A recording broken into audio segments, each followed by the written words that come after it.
Bonjour et bienvenue sur Dukascopy TV. Jetons un coup d'œil aux principaux événements de la semaine qui vient de commencer avec François Storberg de Efficient Group.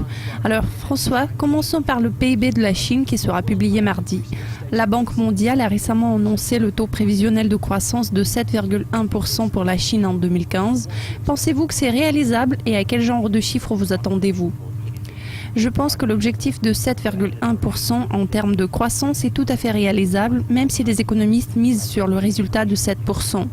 Nous devons garder à l'esprit que le gouvernement chinois a déjà atteint sa cible à long terme sur l'emploi en 2015.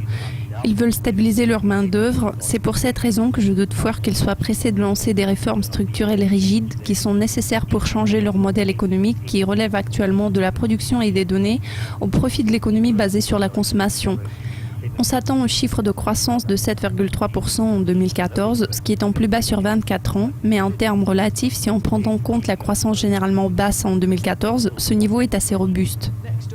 Mercredi, nous apprenons le taux de chômage britannique. Ce chiffre est-il susceptible de passer en dessous de 6%? Ça va probablement chuter en dessous de 6%, mais pas beaucoup. Les analystes s'attendent à ce que les chiffres d'emploi confirment la reprise sur le marché du travail et qu'ils s'établissent à 5,9%. Les taux d'intérêt bas et la croissance graduelle de la masse salariale en 2014 auraient probablement augmenté le revenu disponible de 4%, ce qui serait bénéfique pour les consommateurs étrangers. Le groupe d'analystes de Ernst & Young a révisé des prévisions de croissance britannique à la hausse de 2,5% à 2,9%. Bloomberg a également révisé ses prévisions à la hausse de 2,3% à 2,4%.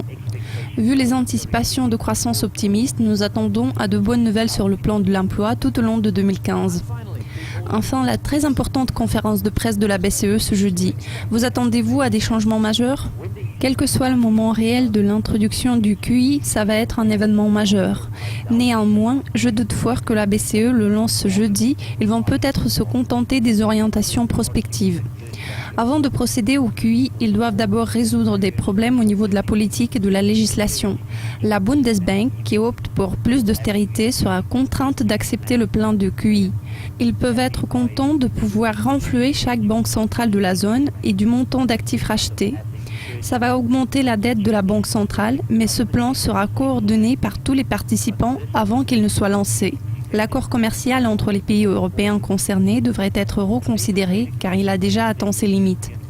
La dépendance des suggestions des conseillers juridiques concernant l'introduction du QI pourra être plus forte qu'initialement prévu par la BCE.